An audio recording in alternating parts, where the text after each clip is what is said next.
अस्सलामुअलैकुम। हमारे अंग्रेजी सीखने के सफ़र में खुश आमदीद। आज 11वां दिन है और आज हम एक बहुत ही अहम मौजू पर बात करने वाले हैं। एक ऐसा मौजू जिसे अंग्रेजी ज़बान की इमारत की बुनियाद कहा जाता है। जी हाँ, बिल्कुल। आज हम शुरू कर रहे हैं टेंसेज यानी ज़माने। अब ये समझ लें कि ये सिर्फ महाटेट जैसे इम्तिहानात के लिए ही ज़रूरी नहीं, बल्कि ये तो वो बुनियाद है जिसके बगैर ना तो रोज़मर्रा की बातचीत ठीक से की जा सकती है और ना ही ग्रामर के मुश्किल टॉपिक्स जैसे एक्टिव पैसिव वॉइस को समझा जा सकता है। तो ये बेहद ज़रूरी है। तो आज हम क्या क्या सीखने वाले हैं, जल्दी से देख लेते हैं। सबसे पहले ग्रामर की बुनियाद, फिर दो अहम ज़माने, उसके बाद अपने इल्म को आजमाएंगे एक क्विज़ के ज़रिए, फिर एक छोटी सी चीट शीट है और आखिर में अगले दिन की तैयारी। तो चलिए शुरू करते हैं। अच्छा, तो सबसे पहला सवाल जो जहन में आता है वो ये कि भाई ये टेंसेज इतने अहम हैं क्यों? तो इसका जवाब बहुत सीधा सा है। टेंसेज यानी ज़माने हमें बताते हैं कि कोई भी काम किस वक्त हुआ है। अगर ये ना हो तो हमें कभी पता ही नहीं चलेगा कि बात माजी की हो रही है, हाल की या मुस्तकबिल की। सब गड़बड़ हो जाएगा। चलिए, तो आज का हमारा पहला ज़माना है प्रेजेंट इंडेफिनिट टेंस। अब इसका इस्तेमाल कहाँ होता है? बहुत आसान है। ये दो तरह की चीज़ों के लिए इस्तेमाल होता है। एक तो हमारी आदतें, यानी वो काम जो हम रोज़ करते हैं, बार बार करते हैं, और दूसरा आफाकी सच्चाइयों के लिए, यानी ऐसी हकीकतें जो कभी नहीं बदलती, हमेशा एक जैसी रहती हैं। इसकी तारीफ को देखें तो ये ज़माना उन कामों के लिए है जो या तो बार बार होते हैं, यानी हमारी आदतें, या फिर वो सच्चाइयाँ हैं जो कभी नहीं बदलती। मिसाल के तौर पर एक बहुत ही मशहूर मिसाल है, the sun rises in the east, यानी सूरज मशरिक से निकलता है। अब ये एक ऐसी सच्चाई है जो कभी नहीं बदलेगी, है ना? तो इसे हम हमेशा हमेशा प्रेजेंट इंडेफिनिट टेंस में ही कहेंगे। अच्छा, अब यहां पर थोड़ा ध्यान देना होगा। ये एक बहुत ही अहम उसूल है। देखें, जब भी काम करने वाला यानी हमारा सब्जेक्ट वाहिद हो, जैसे ही, शी, इट या किसी एक शख्स का नाम, तो हम वर्ब की पहली फॉर्म के साथ एस या ईएस लगा देते हैं। ठीक है? लेकिन अगर हमारा सब्जेक्ट जमा हो, जैसे आई, वी, यू, दे, तो वर्ब अपनी असली हालत में ही रहेगा, उसके साथ कोई छेड़छाड़ नहीं करनी। और ये वाला उसूल तो समझें कि एक गोल्डन रूल है, इसे कभी नहीं भूलना। जब भी हमें मनफी या सवालिया जुमला बनाना हो तो हम मदद के लिए डू या डज को बुलाते हैं, और ये दोनों इतने ताकतवर हैं कि जैसे ही ये जुमले में आते हैं, ये मेन वर्ब से एस या ईएस को छीन लेते हैं और वर्ब बेचारा अपनी असली पहली फॉर्म में वापस आ जाता है। बहुत खूब। तो प्रेजेंट इंडेफिनिट तो समझ आ गया। चलें, अब आगे बढ़ते हैं अपने दूसरे ज़माने की तरफ, और वो है प्रेजेंट कंटिन्यूअस टेंस। इसके तो नाम में ही इसका मतलब छुपा है। कंटिन्यूअस यानी कोई काम जो जारी है। ये उन कामों के बारे में बताता है जो ठीक उसी वक्त हो रहे हैं जब हम बात कर रहे हैं। इसकी पहचान तो बहुत ही आसान है। हमारे उर्दू या हिंदी के जुमलों में जब आखिर में आता है ना, रहा है, रही है, रहे हैं, तो समझ जाएं कि ये प्रेजेंट कंटिन्यूअस टेंस की बात हो रही है। ये एक पक्का इशारा है कि काम अभी इसी लम्हे हो रहा है। अच्छा, अब इसका फॉर्मूला भी देख लेते हैं। ये भी बहुत सीधा सा है। सबसे पहले आता है सब्जेक्ट, यानी काम करने वाला। उसके बाद एक हेल्पिंग वर्ब आता है और आखिर में वर्ब की पहली फॉर्म के साथ लगता है आईएनजी। अब हेल्पिंग वर्ब कौन सा लगेगा, ये याद रखना बहुत जरूरी है। एम जो है वो सिर्फ और सिर्फ आई का दोस्त है। इस इस्तेमाल होता है तमाम वाहिद सब्जेक्ट्स के लिए, जैसे ही, शी, इट।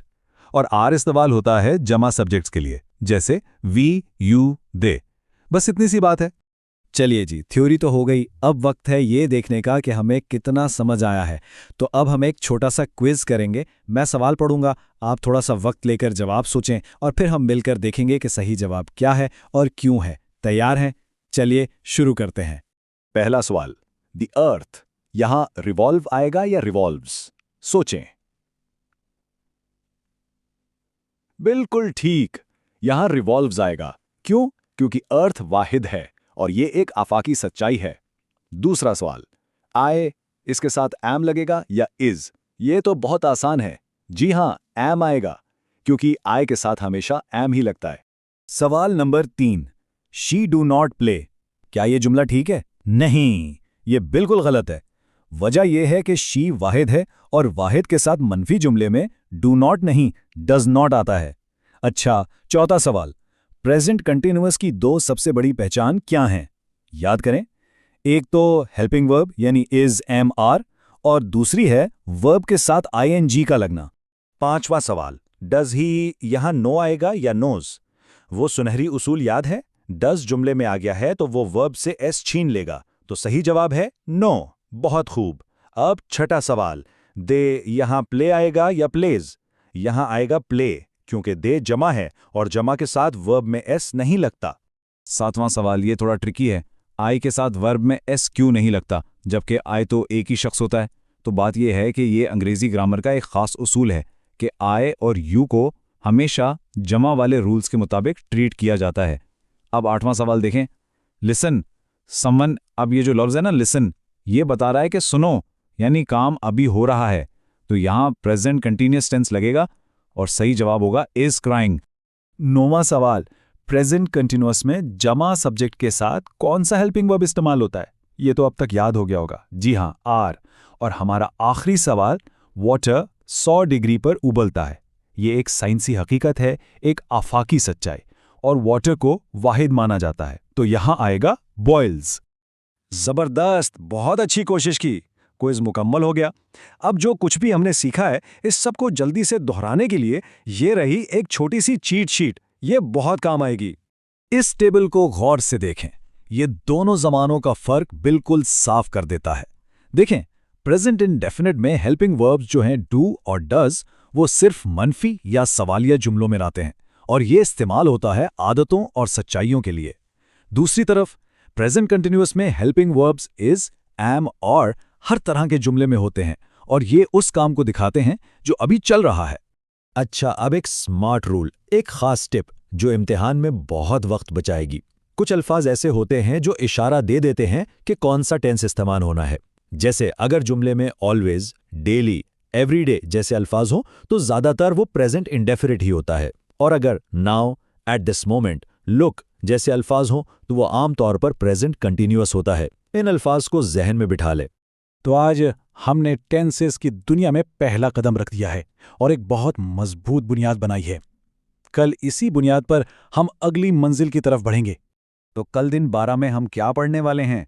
हम पढ़ेंगे प्रेजेंट परफेक्ट और प्रेजेंट परफेक्ट कंटिन्यूअस, और साथ ही सिंस और फॉर का वो फर्क भी समझेंगे जिसमें अक्सर लोग उलझ जाते हैं। तो कल के सबक के लिए तैयार रहिएगा। तब तक अपना ख्याल रखें और मशक करते रहें।